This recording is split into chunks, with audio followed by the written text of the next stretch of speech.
And what ends up happening on a Tuesday, guys? What happens on a Tuesday? Go on. Everything breaks. We break everything, yeah. Everything gets broken. Hello, everybody. It is Pseudo. Hi. Hopefully you guys are having a fantastic week. It is Tuesday. Welcome to MMOBuff, the Campfire, where we discuss all things guild community and all kinds of other things are related. As you notice, we do not have a guest today. And in all honesty, it's probably a good thing because we have things we'd like to discuss with everybody, lessons we've learned, and, you know, we'd like to share and help out. And the best way for us to do that is for us to not be distracted by the awesomeness of our guests, because our guests tend to be incredibly awesome. Wouldn't you agree? Yep. Yes. So let us start off by saying hello to Screenager. Hello. And let us also say hello to, I wanted to call him the reindeer princess. The Viking King RealBlankspace. I'm sorry. Hello, everybody. I hope everyone's having a wonderful day. I did that because you called me the reindeer princess. I know that screws up with your audio shit, so you gotta go look at it later. Have fun. And considering the fact that I can just automatically adjust that particular audio thing, not that big of a deal. That's By okay. automatically adjust, you mean like just mute him? I would never mute Blank.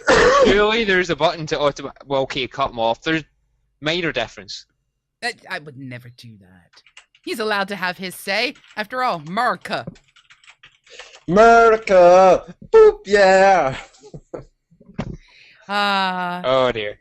So, Gothic Slicer is already starting out by throwing out some interesting things. Not sure if you would class it as an MMO these days, but Defiance's launch was shaky, patch kept crashing, plus getting on your mount basically equaled falling through the floor. Oops. Oh. Ooh, ouch. Ouch. But in a way, we're going to be covering a variety of things like that. Now, we do not have a guest, which means instead of some more information grilling things, we instead are going to kind of be grilling each other, because we'd like to share some stories with you. We want to share personal experience with you, because it's not about just giving general information here. No, we want to let you guys know what we've experienced, the things that we've been through. And I guess the very best way for us to do that is for me to go, Screen. Yes. How long or how many actual games have you been involved in from launch as a guild administrative member? As a in charge of people type person. Yes, in charge of people type person. That's got to be a job title somewhere. There has to be, hasn't there? I must have been. Let me even think. So, I think we count 4. At the moment, game launches from pre-launch to having a full guild in it. 4 proper launches, I would say, that we've launched into as Afterlife. Starting back in Aeon, then we had Star Wars, then we had Guild Wars 2, and then we got Wildstar. Okay. What about you, Blank? As part of either a raid lead team, econ PvP team, or something like that, it's 3 WoW expansions. No, we didn't ask for expansions. Those count. Those count. Those count. Man, dude, those totally count. Especially like the raid stuff. Those were like, I was in teams of 5 people with them, so I'll count those, but not as a GM. As part of the GM, there's only Guild Wars, and now Wildstar and Arcade is pre-planned right now. So. And I myself have had a couple under my belt, ranging from lots of expansions to new games, everything from, yes, I've done Tor, I've done Wildstar, and we've had a bit of experience with them.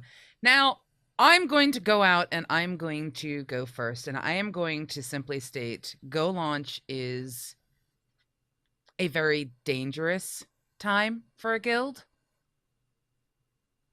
I'm just going to say that. From personal experience, I have witnessed guilds dissolve before they've even set foot into the game because of launch events, and I have seen guilds actually kind of grow from the experience. But it seems to be like the most painful part of a community or a guild is when we go live. Would you agree with that? It's certainly one of the most painful experiences, and it's one of the experiences that I think that you tend to, as a GM or a community lead or even a raid lead or an officer, it's something that you don't get a lot of people warning you of how dangerous it is, and a lot of experience that you gain from it is something that you'll find you take on to other game launches. It's something most of us learn firsthand. Basically, a lot of us learn the hard way, and sometimes you learn the hard way well, and sometimes you learn the hard way, and it all goes to shit, and sometimes it's a case of lessons learned. It really depends on how good your prep is for it at the end of the day. I think prep does some things, but no matter what, it's going to be rough. I mean, what about you, Blank? Would you agree that the quote-unquote going live part or the going of the launch is one of the more painful parts of guild administration, community management, however you want to look at it? You guys can go ahead and write this down as a blankism because it's totally going to be one. Launch is like your high school prom. You plan for it for fucking months. You talk about it for months, and there are two things that are going to happen. You're either going to be a rock star, you're going to get laid, you're going to have an amazing time at the dance, or something terrible is going to happen. Someone's going to get knocked up, someone's going to lose their car, the thing is going to show up in time, your dress is going to rip. There's never that nice middle ground. It's either everything was just woo, or everything was just, oh no.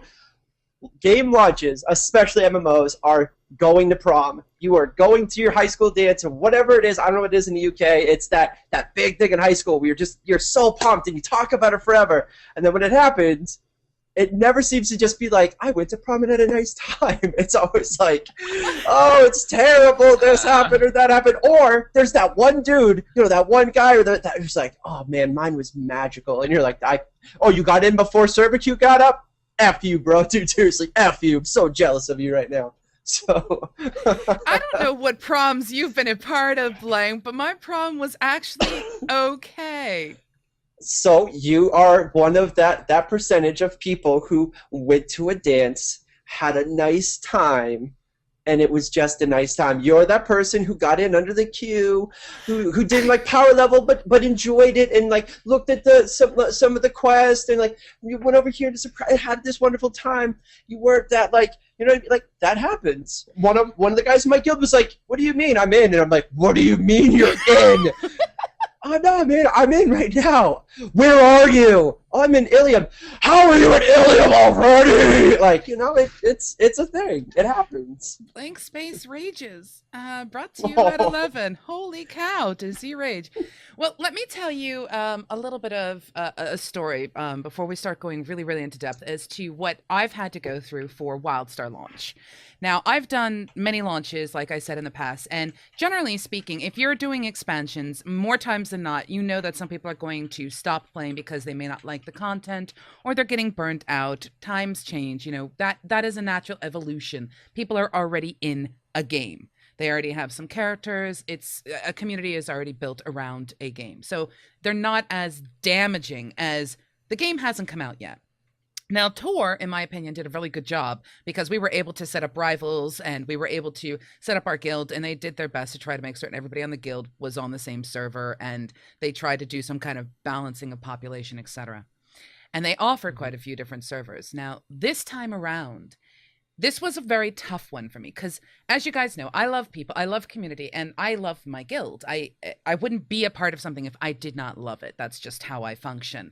And unfortunately, because of the options given to us pre-launch, before the servers even opened up for pre-launch, because people could get early access, we had to make a tough decision. I mean, we were originally going to roll on an RP PvP server, and that was not given to us.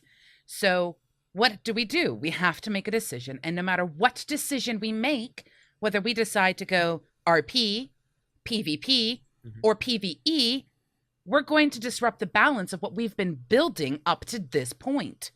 And it was a very painful decision. And it was a boy, were there a lot of arguments. I mean, one of the things that I like about where, at least the way we function, is we literally fight out all different options and we argue to make certain that we're doing the best thing for the guild as a whole. That's just how we function. But we knew, and I even said this, I'm like, I feel kind of dirty because I know no matter what decision we make, we're probably going to lose some guildies because they're going to be looking for a very specific type of play built into the RP PvP model that we were looking at doing, because we are a PvE focused guild. We were wanting to have all of these different things available, and we didn't get that. And I have to say to all of the people who are Enigmates who have made the decision to move on to a different guild because of the server we chose, you guys have my complete support. Get in touch with me if you need help finding people. I can put you in the right directions. I don't feel betrayed by them. I kind of feel like I was put in a really nasty situation as one of the membership of a guild lead. And unfortunately, I've had to say bye-bye to some people. And that hurts. So one of the things I personally did not plan for this time around was that kind of an impact. I didn't think it was going to be that big of a deal. I didn't think it was going to be so deciding that I couldn't have the ability to offer to the community that we were building our options, the ones that we wanted to have.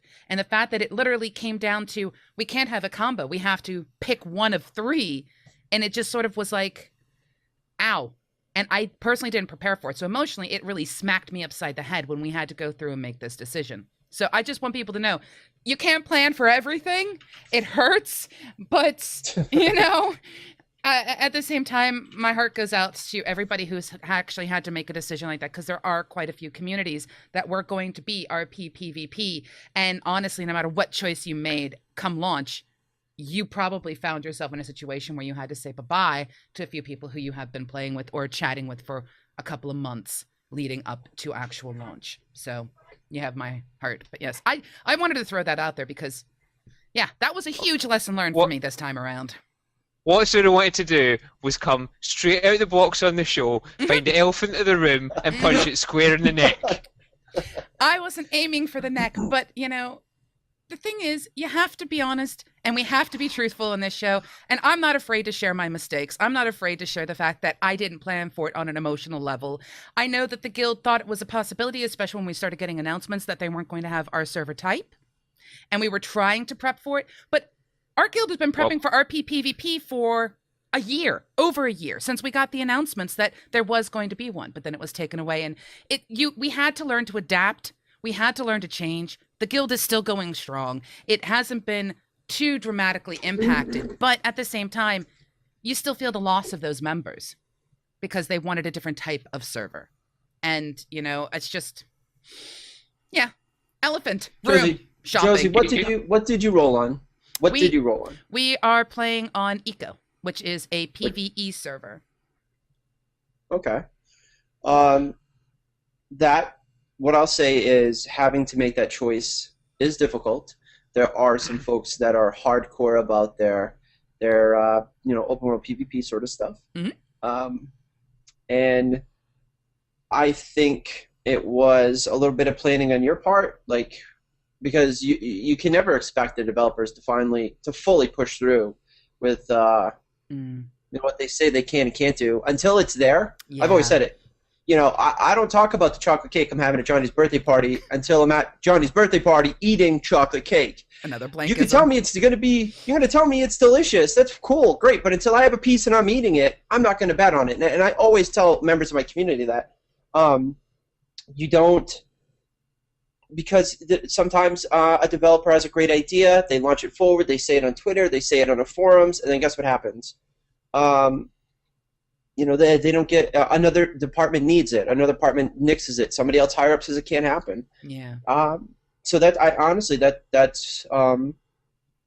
what I think it is. I think that because didn't they originally say they wanted an RP PvP server? Yeah, they were suggesting the fact that they would have a lot of options available, but times change. However they make their decision, they have numbers that we don't have, etc. So why not push for one now? Why not put a petition to? Petitions have been put out. Okay. That's the thing. I mean, what has ended up happening is one of the things we had to make a decision on is whatever server we decide to roll on, if they open up transfers, will we take them? And that's something we had to put into the debate as to whether or not we were going to do something, and if they were going to do it, would we want a specific kind of outcome, etc. And honestly, it's all been factored into the amounts of discussions that we've had, but it doesn't change the fact that that initial going live moment where people took time off of work, it's going to impact, whether someone's going to be able, like I said, we've already got people who are level 50 in our guild right now. And, my hat goes off to them. I'm nowhere near there. But if someone's going to put that much time and effort into it, how does that impact it if you decide to re-roll? Is re-rolling an option? And that's another thing that we had to debate. It's just, I think in the end, the painfulness of a launch is you can't always plan for everything. You really, really can't. And you can have the best of intentions for keeping your community or your guild going. You just got to hope that what you've built can survive whatever the developers throw at you, which tends to be how you have to be adaptive and everything else like that. And I mean, I can honestly say that Enigma's definitely done that. So yay. But at the same time, it does break my heart to lose people who I wanted to play with. So yes. What I will say to you, and it's funny, I'm thinking of this now, I should have said it earlier. You should try to keep those people within the close family. So what I would have said is, you want to do PvP, why don't you go roll with Afterlife? Just for future stuff. That's my point. That's why I said, if for everyone who wanted to leave, let me know, because one of the key things about our community, and one of the things we try to stress, is being involved with all the other guilds that are out there. If you are looking for a very specific guild, let me know. I know some peeps. I can point you at them, depending upon where you happen to be located. And not every guild has that PR officer, which is something that we've discussed in the past. Or not every community has that person who's out there trying to know all the other people that happen to be there on those various servers. So. Gotcha. So where are we going from here, Screen? We were going from here to something else, right? We basically jumped to the third quarter of the show right now. Is Josie came out and punched that elephant straight in the face. So, show notes here. She's pulling what we call a Mizpah. Right here. Dude, she's pulling a Mizpah right now. Like, we've got these nice show notes. Let me talk about this over here, though. I'm gonna let you talk in a minute. Have you noticed I've been sitting here in the middle, just kind of sitting here grinding my teeth, going, show notes. Show notes. That's the thing. You guys need to learn to be adaptive.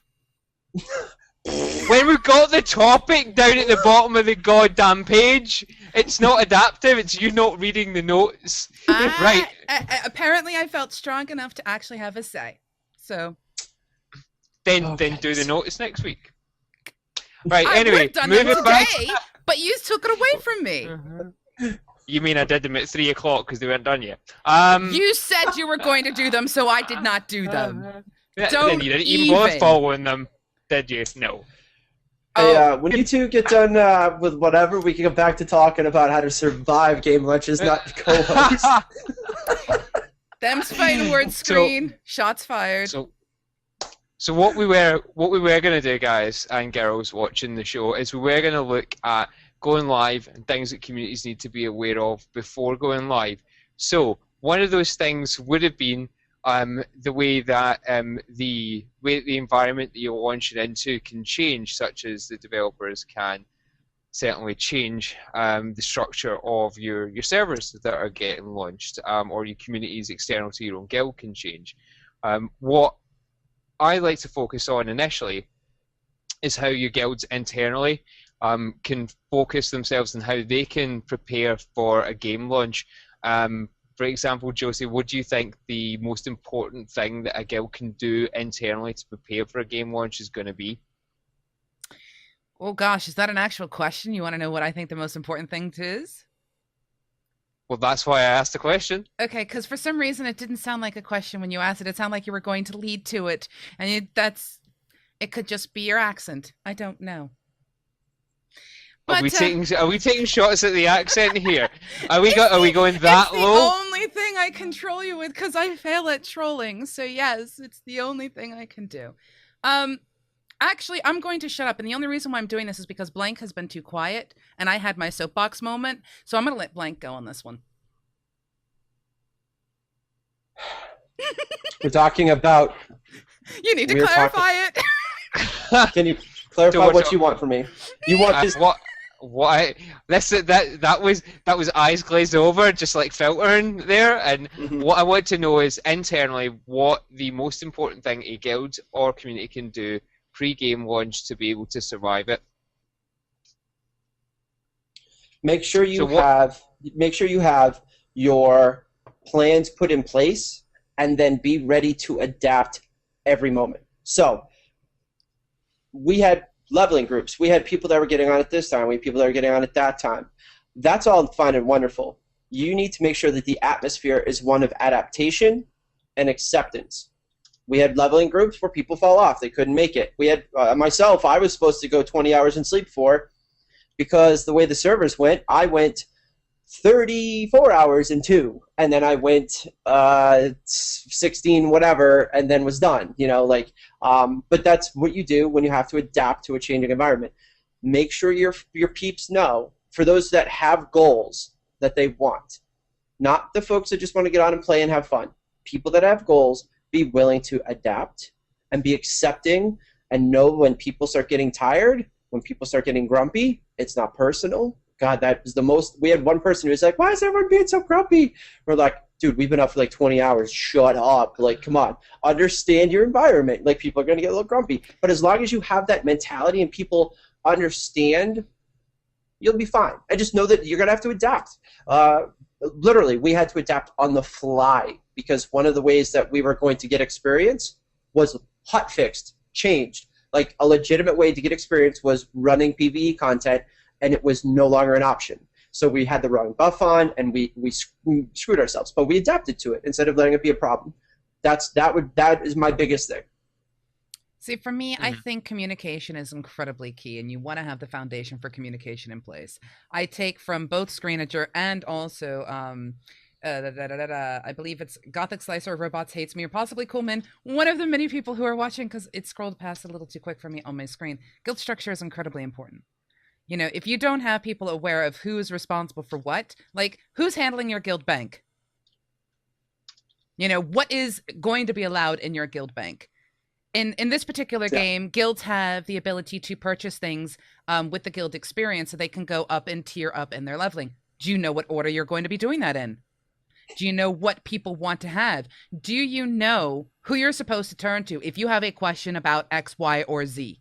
And having that structure is in place. But I think being constantly communicative with the group is important, which means in our particular case, we had to make a really tough decision. We shared it with the group. We discussed it. We said, this is a decision. Now let's talk about it so you guys know why that's happening. But we also have this. Our quartermaster wants this for the guild bank. So let's make certain everyone is aware of this. And having that kind of open communication is incredibly important.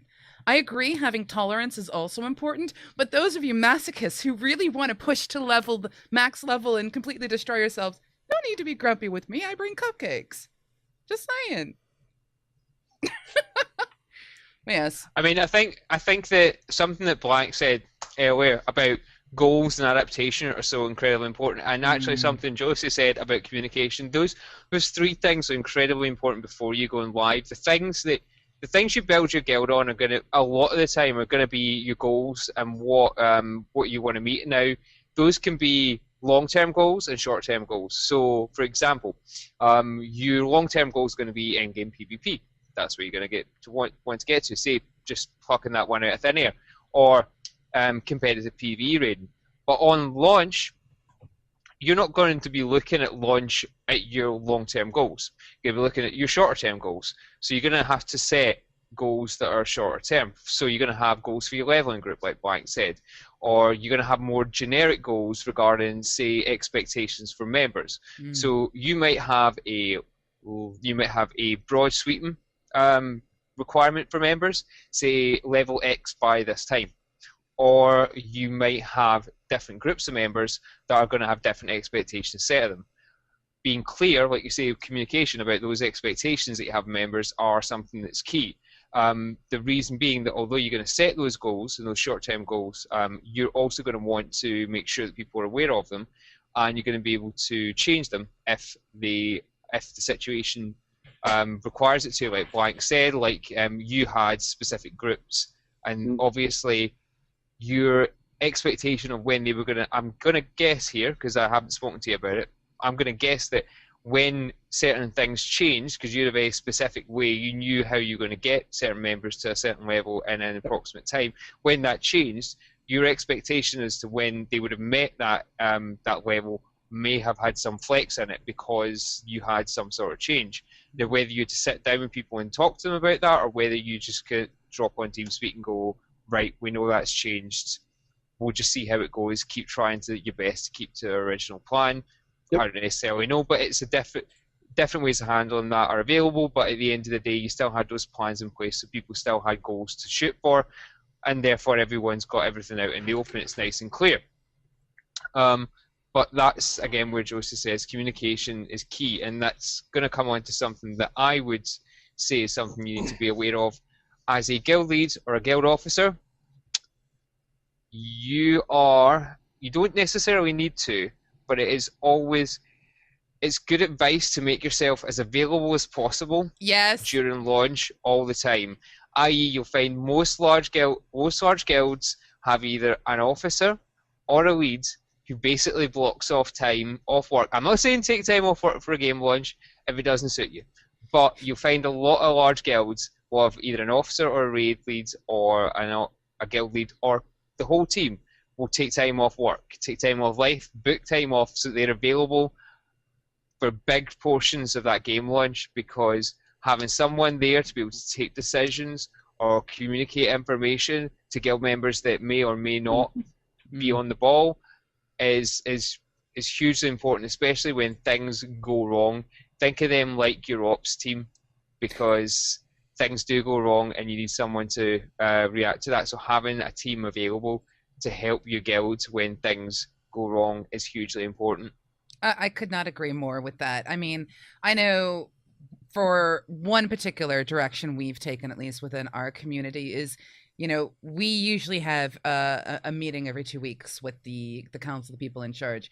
That changes on a launch. On a launch, it's almost a daily get-together of all right, this is what's come up, this is what we need to quickly address, let's quickly knock out these issues, let's quickly take care of this particular thought or what have you. So, you know, having that is very, very important. I think also helping to mold your community's expectations is also important as well, which is part of the communication. So if, for example, you don't let people know that there's going to be the potential for flex, they might feel stressed and it might add to a rough experience. And yet, if you communicate with people that, you know, we understand that there's going to be a need, we know there's going to be server queues, we know there's going to be some crazy modifications in the server system or what have you. If you keep people and prepare your group, you're less likely to have those snaps. You're less likely to have issues to deal with because you're basically preparing them as well, which I think is a big part of it. Mm-hmm. I think something taken from that as well, though, what I'd like to move on to is something similar but entirely different at the same time. With the whole internal view of that as to the things, the broad strokes that you need to take with preparing your guild internally, as a guild officer, guild lead, or a team that's in charge of a large number of players, you'll be required to make decisions that are based on something larger than just your own little group of players. There's larger communities outside of yours, and there are a number of decisions that you need to take for your community that are impacted by external factors and that will impact external communities as well. And what I'd like to take a look at is something that people may not necessarily have thought of, and that the decisions and factors you need to bear in mind as when you're building a community that are externally facing, that are either influenced by external factors or will interact with external factors, be that community, be that servers, I don't even know if we want to use the S word right now, or anything else that you may think of. I'm going to go with Josie because I think she's managed to get the S word out of her, so I think we'll probably be able to skip over that and see what you think. See if you have any words of advice regarding external factors that might influence decisions that you may take, or generally things that people need to bear in mind when they're looking at that, be it, you know, server decision, be it your allies and your rivals, that sort of thing. Well, let's take it back just a little bit. I mean, one of the things that you must know before you set foot into a game is what type of goal you want to have.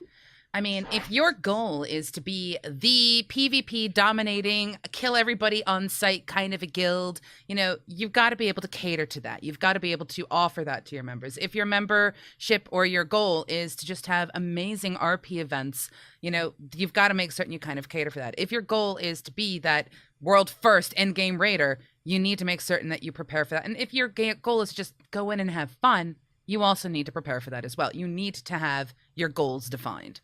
So that's important. When you have your goals defined, if you are lucky enough to have been in the community pre-launch for a game, you can check out where certain guilds are going. You can get the personality types of the various guild members, the guild leaders, the way they handle themselves pre-launch, and you can make judgment calls of, you know what, I think although these guys are rolling on this server and they're doing the same type of things we're doing, I don't want to be on the same server as them because they're toxic, and I would rather build a community elsewhere. So you can go with that. Or you've probably made a whole bunch of friends, or you've made a whole bunch of allies, and you're like, you know, you may play Dominion, or I may play Exile, you may play Horde, I may play Alliance, but we get along really well, and let's have some kind of fun friend stuff going and be on the same server. And at that point in time, you can actually build towards that. But if you don't know what your goals are, you can't do anything really externally other than just shrug your shoulders and guess. So it goes back to a lot of the things we've discussed with the guilds and the communities of knowing your structure, know your goals, and look for ways to implement them by actually looking outside in the community. Run through the forums, read through all of the different posts that people put with different communities. Get in touch with the guilds and the community leads. Talk to them, find out what they want to do, find out what their goals are. And that is external to help making a decision, at least my opinion. So what you're talking about is you're looking at engaging with the wider community within a game pre-launch, and understanding what other communities within that have similar goals to yours, so that you can essentially, one, interact with them, and two, find things like allies and rivals, and the right sort of community for your group of players to sit in with, be that a server community or a wider forum community, so that you can therefore have you can run events, have friends, run dungeons, run war plots, that sort of thing. Absolutely. Blank, is there anything else that guild leads or guild officers managing communities need to be aware of, that they need to be aware of, that's an external factor to their own guild that would necessarily impact their ability to survive launch? Can we talk about external factors affecting you yet? Can I? Yeah, we can go with that. Go on. All right. Poor Screen, he's trying so diligently to stick to the script. Stick to the script. No, this is fine. This is the external factor. It's going to be fine. Anyone who wants to get a drink, we've pretty much had this already, so if you want to get a drink and come back, we're good. Blank, you have... no, go. The external factors are going to literally change everything. Servers aren't going to get up. They're going to get DDoS. Someone's going to get in early. Some people are going to have 6-hour queues. The problem is you have to stick with what you have. Even as a community leader, let's stick with WildStar. They're opening up realm transfers, right? If they didn't, and I told my community, roll any, because this is how I've done it in the past. This is a lesson learned. Roll in any realm. It doesn't matter. We'll either pay transfer or we'll do whatever. If paid transfer or free transfers don't come up, you're screwed. Like you're stuck. You know, like and if you have people waiting to get onto a server for 6 hours, for 4 hours, you want to talk about external stuff. We had people that did not log out of World versus World in Guild Wars 2 that ran into the corner while they took a nap and slept because they didn't want to lose their spot. They would go to the corner in World versus World, they'd take their keys or something, they'd put it on their keyboard, and go to sleep. You aren't going to get timed out if you're running in a corner. The ability to adapt, I said earlier, is the hugest. No matter what happens outside, and just know that nothing is certain. the problem, the issue I've had in the past, rolling any server, was a bad choice because we had people that couldn't pay to get moved over. We had people who, the free servers didn't open up on their server. Like there's all these external factors that I didn't even think of. I was like, just get on a server, start going, go, go, go, go, go. So be willing and able to adjust on the fly, but don't over-adjust. Don't do something that is going to cause more problems than waiting in a 5-hour or 4-hour queue. You know what I mean? Risk analysis. Do it. Big, and you got to be real fast at it too, because otherwise, And there's the thing about risk analysis, though. Without getting too up our own arse about it here, the thing about risk analysis is you've got to have the relevant data to make that risk analysis. This is something I was going to come off the back of what Blank was saying, is that to understand those external factors, what you need to be aware of is that you or your team who are managing your community, who are building that community around you, don't expect everyone else in that community and with your player base to understand everything that's going on with the game infrastructure, when things are down, when things are up, when you're going to get free transfers, when you're not going to get free transfers, what the latest news is. End of the day, that comes down to you. You've got, or it comes down to your team. You're the guys in charge. That's your responsibility at the end of the day to know as much as you can about the game that you're going into. You can minimize the risk that something's going to jump you from the side if you take the time from the point of view prior to launch to use social media, use the forums that you've got access to, use Twitter. God, Twitter is such a useful tool for me for keeping track of things that are changing. Reddit's a great one for using as well, but Twitter's very quick at updating. You get a lot of information from developers. Make those connections, even if it's just following people, it's just reading stuff passively that's coming in. If you are in touch, especially with social media, forums and patch notes are good long-term reading. Social media helps you adapt because you get a lot of information from that quite quickly. Be hooked into those external sources of information coming from the developer and from the publisher and from the other parts of the community that are playing the game that you're going to be launching into. Once you understand that, you'll know, one, when your game environment's changing, when things like terms and conditions, patch notes, things are changing, but you also get to find out what other communities are thinking. So say you build a large-scale PvE in-game raiding community. They're going to launch on Fluffy Bunny server number 1, and then it gets rammed full of people at launch, and half the community go, "We're going to leave. We're going to go." And you're not hooked up with them. You don't know their Twitter. You don't check their webpage, and you find that 6-7 guilds you're going to roll with, and you're going to have some flex with. You're going to people coming in helping you with raiding. They all go, "We're not waiting these queues. We're leaving." They've all gone. Fluffy Bunny server number 2 is now highly populated. You can't get transfers to that. You're stuck there. No community in place. You've got 30 members, but you need 40 members for a raiding party, and you don't know anyone. And you've spent 6 weeks getting to know people, and they've all gone. And use those tools you've got available to you so that you've got that input coming into you, so that you can make those decisions. I was going to say that very much came from the environment point of view, but as I started talking, I realised it counts very much for your community point of view as well. Is be in touch, as I say, social media, massively useful tool. It is. And that's one of the reasons why I say, reach out to the guilds that are around that you want to do things with, be aware, be in touch with them. A launch day, put them into the same conversation with each other, whether you're through Skype or through Google Hangouts, or whether you're using Mumble or Raycall or TeamSpeak or Vent, whatever. Put your heads together, at least the people who are supposed to be in touch with each other, because then if someone does make a decision to go to Fluffy Bunny number 3, everyone knows that a decision has been made to go to Fluffy Bunny number 3. And nobody is left out. Being in touch with the people who are you're looking at doing those alliances and groups and things with is incredibly important. And I support this message. So does Cthulhu.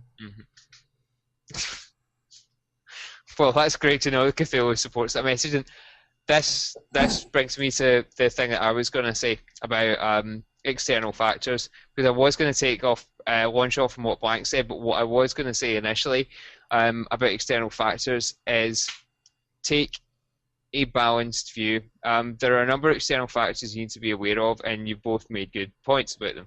But take a balanced long-term view. External factors will influence things. People will get ragey.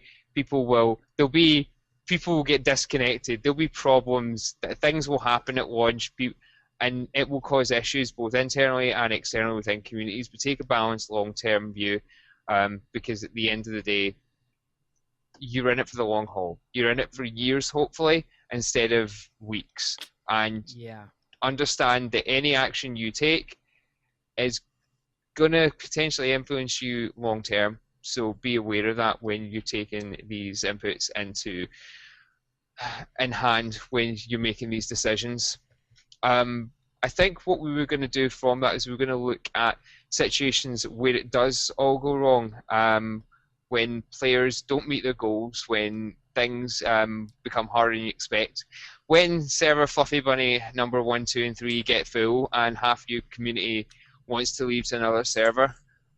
What kind of problems do you find can occur when, what problems have you had occur, or do you feel are commonly occurring, Blank, when things just go completely wrong, when your plans all go out the window? What have you had that ever happened to you? Oh, maybe just once or twice, sir. Let me just expound upon a couple of these fun experiences I've had.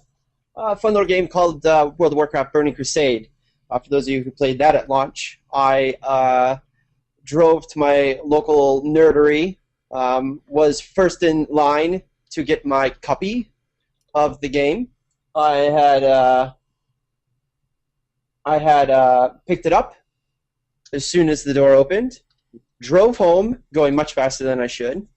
I logged into the game, and got about, I want to say approximately 2 zones ahead of most people.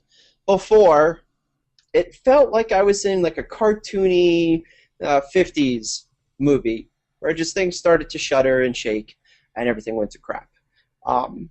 This is back in the day when I think ops teams were just a couple of guys who got stuck doing that job, and not actual ops teams, because I could just imagine it being like, oh, the server load's not going to be that bad, and just having to be like, why are there things on fire? You know, Burning Crusade was atrocious. And I'm sure you guys have your other MMOs that you played where things just like, you know, I heard something about getting on your mount made you fall through the world. We're talking about, like, WildStar, they got DDoSed. That's the first for me. I've never heard of a game getting a DDoS at launch day as an official thing. And at first, I was like, no, that's bullcrap, because one of my networking guys in the stream was like, they're not getting DDoSed. They're having a authentication issue with their second server that does whatever. And then it was like, no. Somebody sent me the link where it's like, no, you can actually see the attack happening on their servers. I was like, oh, okay. These things, you know, they happen. Guild Wars 2, World vs. World. We did not log out. We hardcore gamed 20 hours, 4-hour break is always, you want to do it healthy, please folks listen to me, you can go hard, unless you're going to cheat, or you're going to have more than one person play in your account, which I do not recommend, and highly don't like. You get zero respect for me. 20 hours on, 4 hours off. 20 hours of going hard, game your balls off. 4 hours, you take a shower, you brush your teeth, you lay down, you take a nap, you give yourself about 10 minutes to get back up, go for your world first, realm first sort of stuff, awesome. But they happen. And it is extremely frustrating, because what I will say publicly is that server issues, the ops teams are the poor guys that have to take care of it. The community guys are the ones who have to try and get the information out there. It's got to be frustrating when their forums are down, and they're being told by the EP teams, which are the executive producers and the marketing teams, what they can and can't do. And that has to be frustrating, because we are the ones on the end who have to adjust with what they juggle. So it starts, with the marketing EP teams, ops and community that we're talking with, letting us know what's going on, and we're the ones who are like, oh my god, why do I have to wait for this queue? Why do I have to wait 3 days to get a server that works that I can get in? I'll get off my box for now. Those are your horror stories. Allow me to throw out one of mine, and I am going to go back in time to Burning Crusade as well, because it is so worth it. For those of you who are frequent watchers of the stream, you know that I am an American living in the United Kingdom. Now, because of this fact, I had to plan for the fact that when it came to my guild was mostly Americans, and I played on American servers. But in order for me to get the expansion, I had to wait for it to be delivered to me from Australia because nobody in the United States would ship it to me. So I got to sit there by the border, waiting and saying to myself, am I prepared? And the reality was, there's no way I could have been, because they did not adapt or plan for the fact that people may live in different countries and want access to certain servers. Now, this is an important thing to keep in mind. This happened on multiple expansions, in multiple games, and it is something that I have gotten to the point where it's almost a fine science and art for me now. And there is a reason I've chosen this time around to go with an EU guild and not a US guild. However, there are various members in my guild that are US based, and we have had to do reverse jiggery pokery, hacky pokey, whatever you wanted to call it, in order to ensure that they can play on the European servers with us. We are an international... Is this your professional designation for it? Hackery pokery? Hackery pokery, jiggery pokery. These are technical terms in the world of technology. You, Ed, of all people, should be familiar with this. I don't know what they are, but Ed, I would expect you. Way to be professional today. The layman's term of that is kick it. That is, but you know, what it comes down to is we're an international community in today's day and age of gaming. This means that you may be running around playing a game and run across somebody from another country and really get along well with them, and a community can develop from that. Or you could end up joining a community based on that alone. Or you find your favorite Twitch streamer and you want to follow them, and they just so happen to be in a different country, and you want to play on the same servers they're playing with because it's cool and it's a fun experience, and it builds this gaming community. Because of that, please make certain that you are aware of just how everything works with the regioning and what impact it will really have on the individual members of either your community or yourself. Do not sit there and go through what I went through. I purchased, and this just goes to show you, I had from Burning Crusade 4 copies of it. 2 for the EU, which I could not use because I had a US account. And then 2 for the US. I lost money, but I didn't understand the real impact of what was going on. And it wasn't that big of an issue at the time. It was still a new kind of concept. It was still a novel thing that people may want to play with people in a different region. So please, please, please, please, please be aware of that impact and what it will have on your guilds and your communities. Because it is really sucky when you have the entire guild going, well, hey, we've reached max level for this expansion. And you're sitting there going, I haven't made it through the portal yet. We'll raid soon, I promise. Just bear with me. I do want to give Carbine one big up on that. Their customer support, while bogged the hell down, has been busting their butt. One of our guys had that same deal. He's EU, who wanted to play with us. He got the wrong one. He put in a ticket. And then when they got to it, they're like, we should be able to help you out. Well, it should be able to.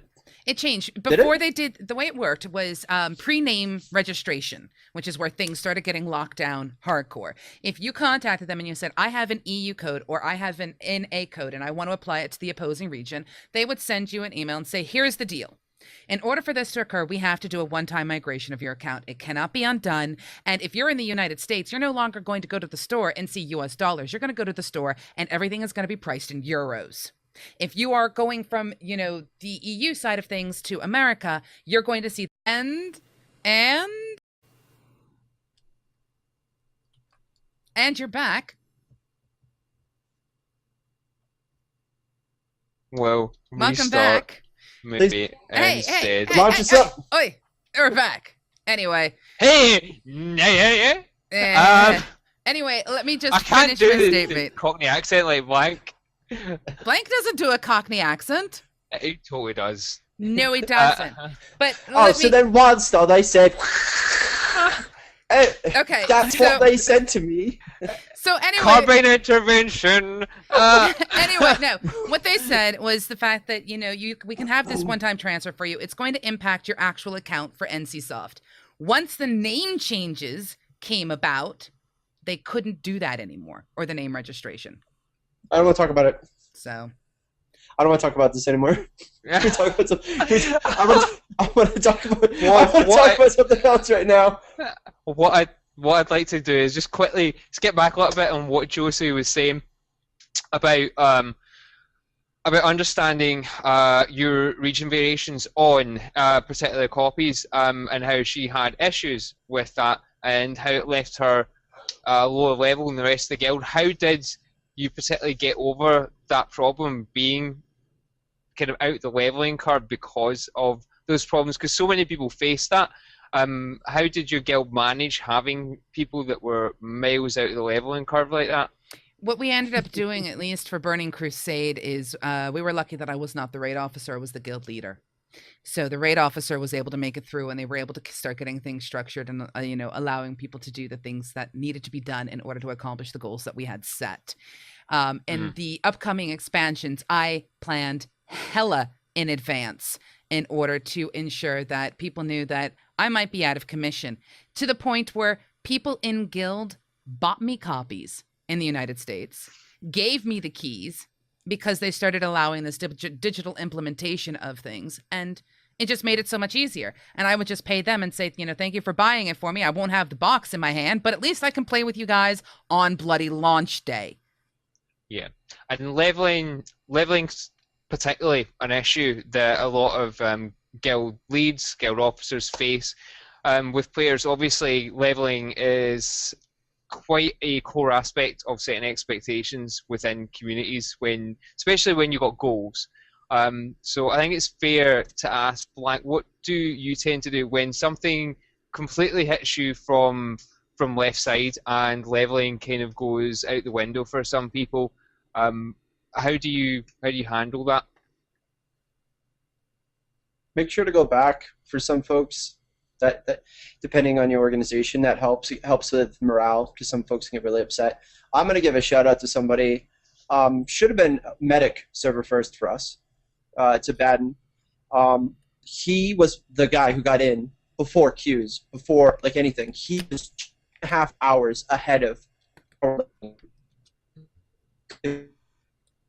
Uh-oh. In my heart, this guy does. Not One only second, did he can you do me a favor, Blank, and just repeat that last sentence? Something weird is going on, and we missed part of what you said. Actually, we missed everything. We're having technical difficulties here. Oh, dude, us on the screen, we looked like, oh, that was really cool. Too bad I didn't stay like that. We looked like crazy for people. Can we do a show? Like, so, We just like inverse sepia the entire stream. Yeah, we'll do that. Go back, hang out with other folks. Unless you're working as a group. Listen, do you want to do some real talk? Because it's about to get like. I'll tell you what, real talk is going to be a little bit of an issue until the stream stabilizes and the connection stabilizes, which I've currently got our tech support person doing on the side because he is awesome. Hi, Quince, and thank you very much. So once we get the stream stabilized, we'll let you go all real talk and soapboxy. Okay. Here, what I will say is this. I'll give my shout out to Abaddon. Knows that hard race. So Abaddon, you're getting a shout out from a Makari. At least that's the way it sounds with the way Blank's voice is coming across as a robot. So apparently Blank is a Makari. Oh, and I can actually hear that. That's welcome to Auto-Tune. Okay, sorry, I had to hear it. Even though I'm thinking it's getting... Nope, it's gone again, and it's back. What I will say is thank you, Abaddon, for being a heart, all. Let me know.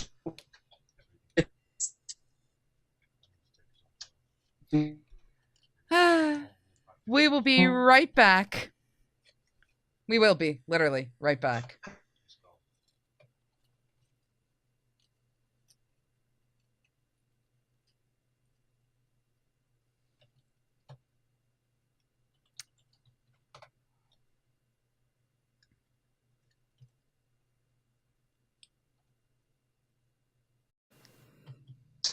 There's magic. It's sorted. It's He is stable. he is a bit of a dick, yes, but still.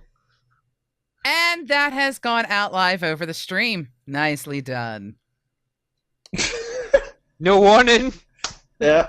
Not like I could So- give you a warning to say that the network Cable connection was TV. fit. Cable TV. So apparently somebody is a dick. Sorry guys, don't know who it is, but That- yeah, there you go. Blank. Oh, they didn't hear it. Blank. Okay. We're Go having back real to talk. Abaddon. Go back to Abaddon and give him the props he deserves, because so far you've been basically a Makari to him. Props to Abaddon. He was 2 hours ahead of us in leveling. He snuck in. He was that guy who's like, I'm already in. We're like, what the heck you mean you're already in? Was in the game, was in Ilum when we were just getting into the tutorial. He actually hung out and waited for our group to get there. And then when I took a 2-hour nap, he took care of his dog. He did some other stuff. He waited for me to take a 2-hour nap. A lot of mad props to him. Wanted to say that. Let's get some real talk about server stuff and launches that you may or may not know. So, collecting crafting stuff. If you think that dude got server first weaponsmith by himself, you are high. The only way he got that was people pushing mats to him, and we're talking 20, 30, 40, 50 people sending materials to one person that got designated you are going to be server first. Don't think they did it alone. You're not going to do it alone. Rarely will you do these things alone. For those that get, especially in WildStar, those who just got their realm first, world first, were people that were abusing bugs, abusing exploits, were doing unintended effects. And no, I won't. Please don't send me a message because I'm not going to explain them to you. There's a reason why I streamed my entire leveling process to show that I did not do any of those. There are folks that did that. Those who started streaming 24 hours into it and were level 40 automatically were people who abuse stuff. And most of the time, that's what folks are going to do. Those that get those world first sort of achievements, they're 1, 2, 3 people working together, sleep schedules, 8, 10 hours a whack. They hand them over to each other, and that's how you want to be competitive. Sometimes you got to do shady stuff. This is what happens, folks. Very rarely do you find somebody who gets to the top or gets to those server first without either additional help. Some people even go as far as amphetamines and trading them off with groups of people, especially the crafting ones. You know, those are you need a big group of people, and somebody's got to be the first one there. That being said, off the soapbox, and a little bit more about launch day and going live. The important part to me is getting to the end game and experiencing the game, because that to me is, you know, I get to finally keep this character. I've had probably 300, 400, 500 WildStar characters. This is the first one I get to keep, and I'm pumped about that. I rush there because I know in my own personal life, and to be honest, I rush there so I can take a couple days off and then be ready when my group catches up. That's just kind of the way that I am. But there's launch day things that you're going to have to deal with. And servers not launching, people getting on other servers, even the quests that get broken. WildStar, I got to give them a big, you know, like, there were some things that were adjusted, but they didn't have broken quests. I remember in Wrath, me and this guy that were racing for server first, we walked into a broken quest that was like, we continued to do it because it never stopped. It just continued going. And we put in a ticket. We're like, by the way, we're going to keep doing this quest forever until like we're done with this level, because why go somewhere else where we're sitting right here, you know? There weren't a lot of those in WildStar. There was one broken quest chain that got fixed with a server restart. It's always broken itself because it's very weird the way that it's worded. But other than that, I didn't have any other broken quests like that. That's a big deal. So yeah, I'll get a little bit off soapbox. Well, I like will the fact say- that you punched an elephant just like I did earlier in the episode, so we've both punched there's a lot- elephants now. There's a lot of things I don't like. Like, you want to punch elephants. Why are there only PvE role-playing servers? I'm not a role player, but that's bullcrap. And I don't know who answers that. I don't really care. I don't give a crap about role-playing. Pappy doesn't, Pappy gives me crap because I don't do that deal. I actually read some lore and tweeted at him. He was like, oh, I'm excited. Tell me what it was. But that's not what I do. The story to me, I actually learn little bits of the story if it's interesting enough and it catches my eye. WildStar does that to me, and it bothers me because I don't want to pay attention to that crap until I'm max level and I'm taking drinks, farming, and I'm like, oh, that Drusera chick sounds interesting, you know? Like, I don't care until that point. Sorry, getting off thing. It's alright, you ride that soapbox elephant all you like, sir. Can I get I want a mug from you that says ride that soapbox elephant all you want. Like, what else is wrong with Punch? We'll see if we can get you a t-shirt. See, I'll jump in that soapbox with you because I completely agree.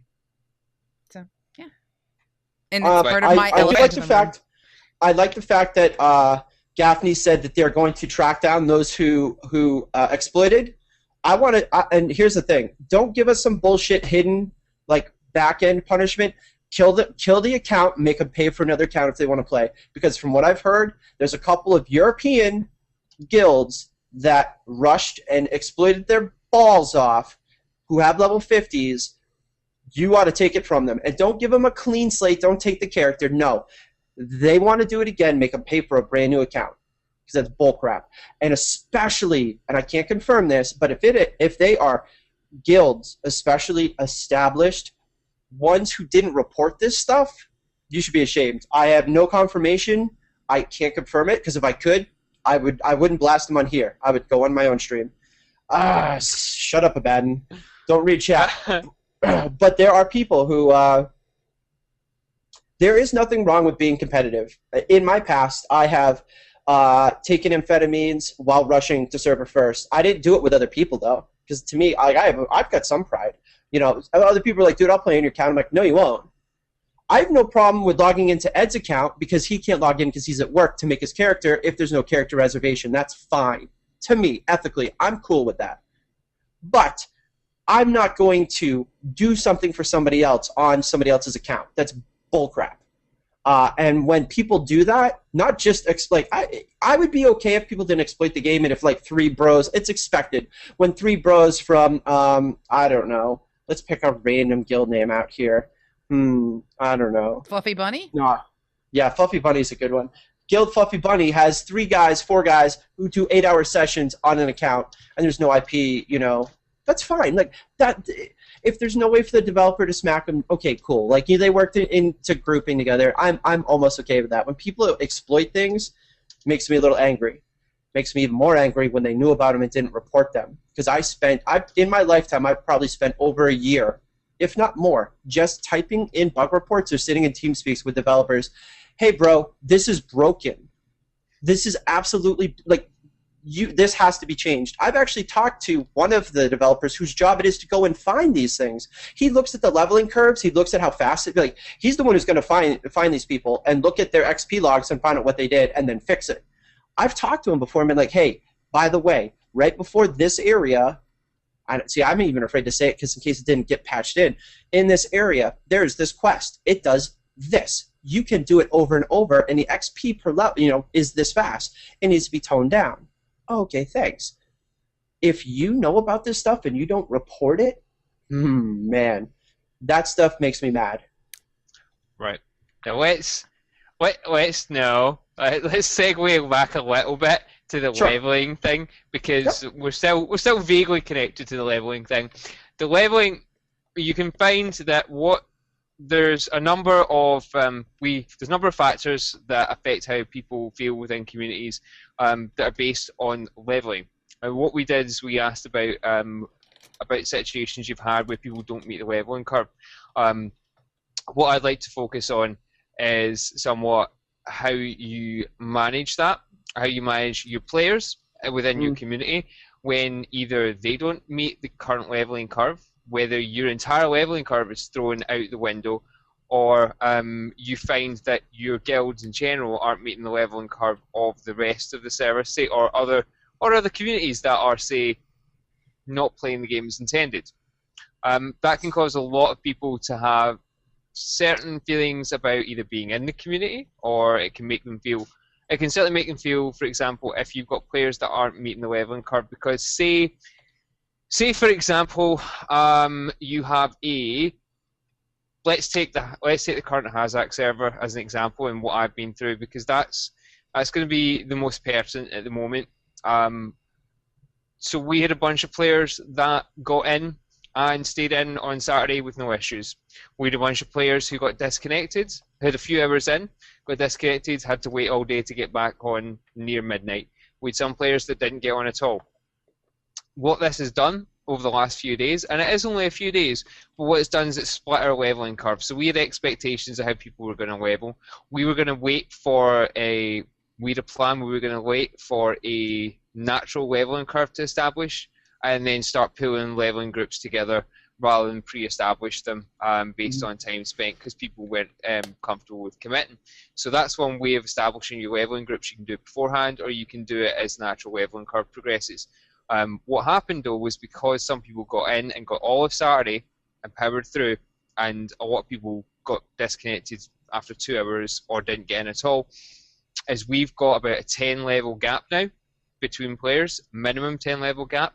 Yep. I'm one of the few people that's tried to power through, and I'm stuck somewhere in between. But generally, we've got people at like 15, we've got people at 35. We've got 2 really desperate groups now, and the guys at 15 are going to feel really bad because they've had queues all weekend, they've had real problems, and that can cause some level of apathy. And really, what you've got to do is you've got to be able to learn not just to adapt, but to be able to take a longer term view of things.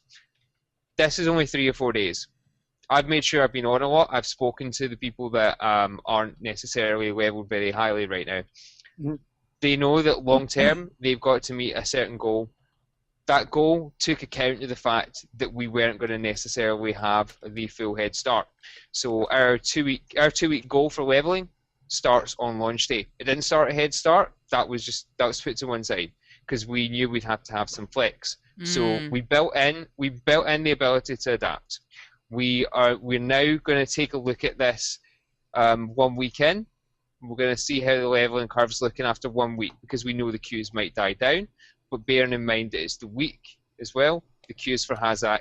If anyone doesn't know, Hazak was one single PvP server that was launched for WildStar in the EU, which basically means everyone that wants to play PvP went onto that. The game now has 4 EU PvP servers, so it was around, take the numbers as you will, but suffice to say there wasn't capacity. There were huge queues. There were people seeing queues that were longer than Head Start. There were people seeing 740-hour queues, one of my guild members had.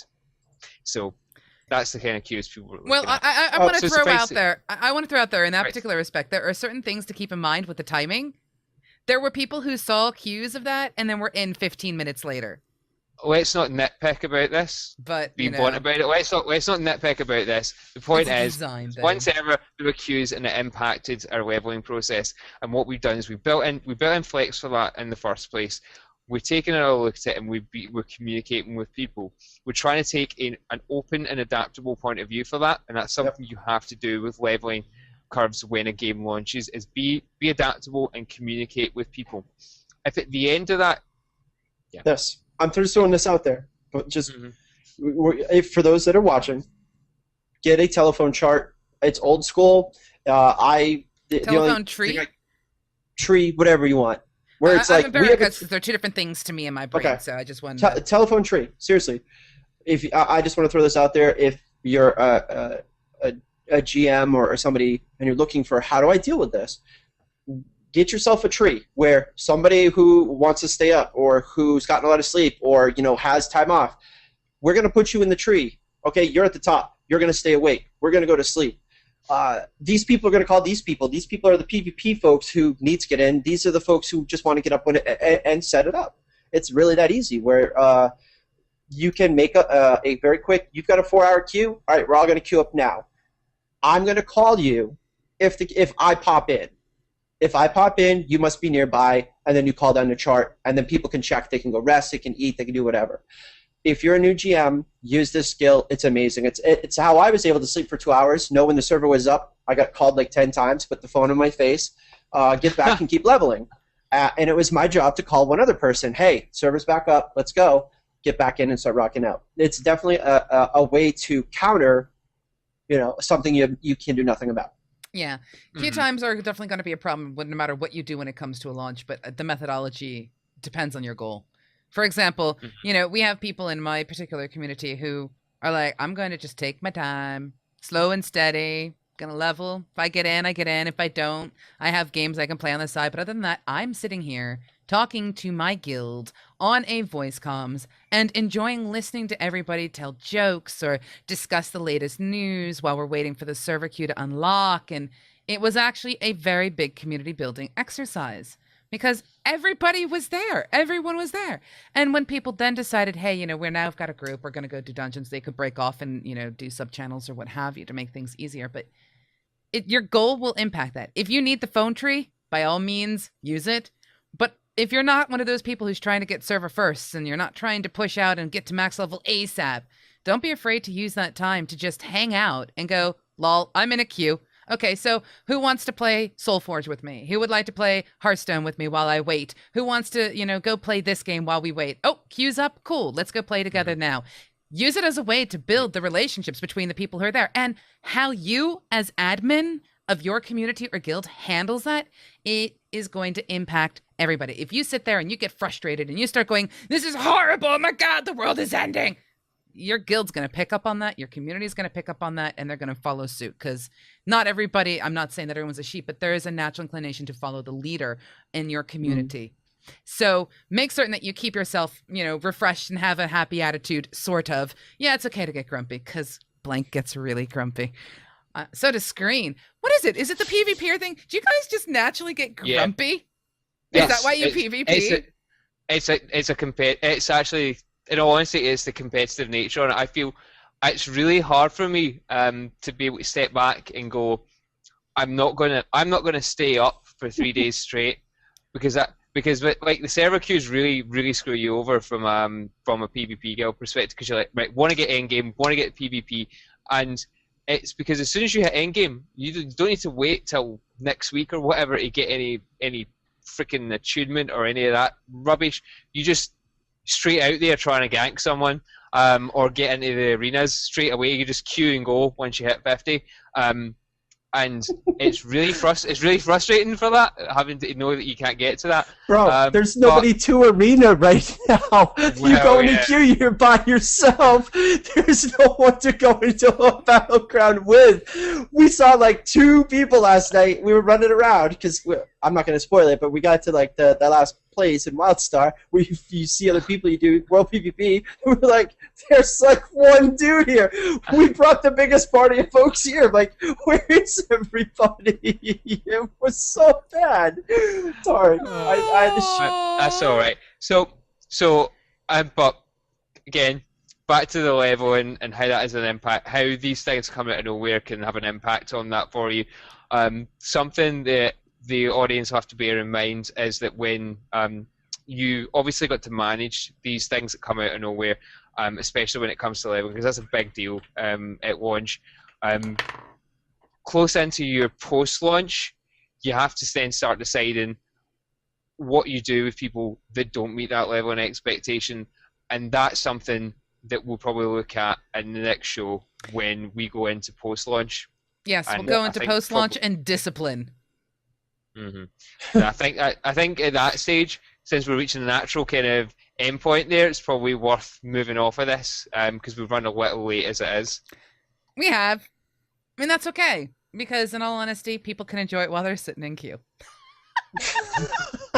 Then we have somebody who's like, I'm sitting in queue. I'm sitting in queue. Queuing. Queuing. Well, yeah. Yes. Okay. So, first off, thank you guys for an awesome show. And Screen, I may just have to step back and let you completely control the show forever and ever and ever and never have to host again. It's great. I get to answer the questions instead of asking them. Because I'm sitting there going, well, when's Screen going to answer? When's Screen going to answer? And he's moved to the next question. And he's moved to the next question. I'm like, ooh, you're getting away with not answering questions, you evil, evil thing, you. No, I'm joking. But I'm trying to avoid firing shots, quite honestly. Oh, don't fire any shots, Ed. How's it feel to sit in a 12, 14-hour queue and then get to play the game for 10 minutes and then it crashes on you? Does you feel a little salty? Fucking shit, that's how it feels. Right. Oh, I've got friends that are mad. I have friends that are like, hey, bro, I watched your stream. Congratulations on 50. I sat in a 16-hour, queue. I got in, and then they brought the servers down for maintenance. some guy's like, I punched a hole in my wall. I walked away and went to sleep. He's like, I'm still like level 4 or 5. Oh wow! I'm like, I didn't know this. I was mad when one of our guys got in, like, you know, before the whole authentication issue. You guys still haven't even played. I'm sorry. Like, Hi, you have to laugh. Welcome to Europe, the old world. Oh my god! Oh, I just. Right.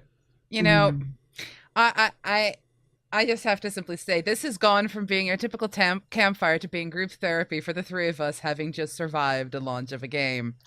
It really, really has. But I'm now going to just quickly migrate to a couple of things to go over for people so that you know. Next Tuesday, we may or may not have a guest. It depends entirely, but we will be looking at what happens post-launch because there are things that you have to clean up. Right, Blank? Not mentioning anything that you need to clean up at You all. have to clean up. Oh, just wanted. I'm gonna say, you started it. In Guild Wars 2, I wanted to play the Hunter class. I said this on my stream. I want to play the Hunter class. I thought it was lots of fun. I like the pets. Guess what? As a leader, if you're a leader, this is what happens. I had to play a Mesmer. Why'd I have to play a Mesmer? Because we needed portal bombs. We had groups that were good at their AoE deals. We went in 50 people versus 1,000. Didn't matter. We stomped them. Had to be a Mesmer. Oh, this is a new game. Blank is going to rush to 50. What do I need to be? What do I want to play? A Stalker. Stalker gets adjusted 1 week before the game comes out. Tanking as a Stalker in trying to get gold levels to get raid achieved is more difficult and not cheese mode as much as it is an engineer or a warrior. I refused to play an engineer, so I had to make a warrior. I now have a level 50 warrior that when this is done, I'm going to pick my daughter up, we're going to play, she's going to go to bed, I'm going to pack some stuff, and I'm going to start doing dungeons as a tank. I have not tanked in a long time, but I have to because that's part of post. I can't stop my forward progression. If I stop now, I become like everyone else who didn't make it in. So now I have to keep ahead of everybody. Ahead? Yeah, give me the look. I don't care.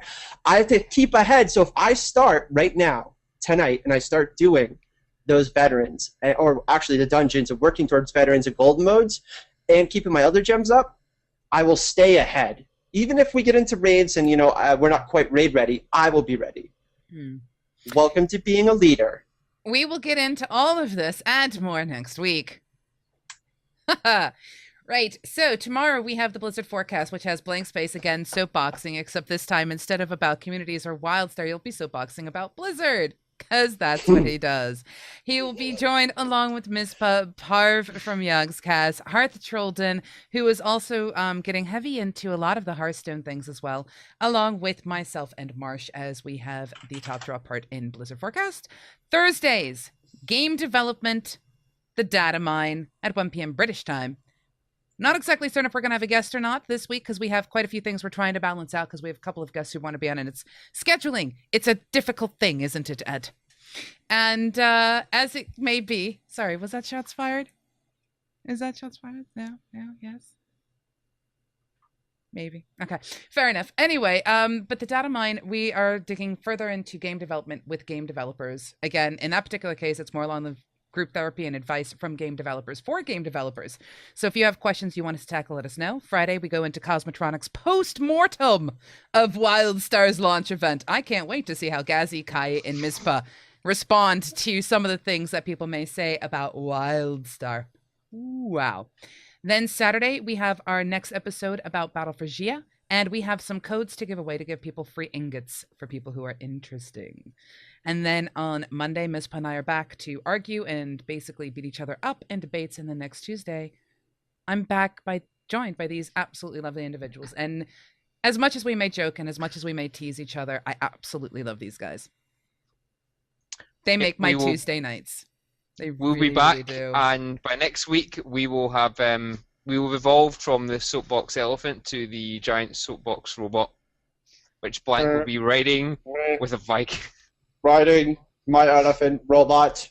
Meet me, Rage City. Hannibal? Here we come. Dude, it's got reins, dude. These are reins. I'm imagining this big ass thing and I'm riding the reins. Beep, beep, beep. Here we go. Well, I would think a reindeer would be familiar with reins. Sounds legit. Ship it. That's going to be coming in the Datascape next week. Oh, wow. Guys, I love you. Thank you so much for being on the campfire. For all of you watching, I'm sorry we're closing, but we do need to send off the Viking King. Put your D down. I have heard stories about your D. I'm not saying anything. Bye, everybody. See you next week. But yes, we're sending him off to pick up the princess. We're going to send Screen over to take care of the cat, and I myself am going to continue to figure out what the heck's going on with the connection. But on that note, much love. Hearts, snuggles. Go on, put it up on screen because it's not visible yet. Needs to go higher. Go on. Go on. Keep going. Keep going. That's what she said. And as Where's the other one? Where's the other one? As they show roused hours, I will consume them with giant Cthulhu plushie. Wow. Bye, everybody. We'll see you next week. Toodle pip, everyone. Sorry for being strange. It's just the way we roll. I'm not. Not in the slightest. See you soon.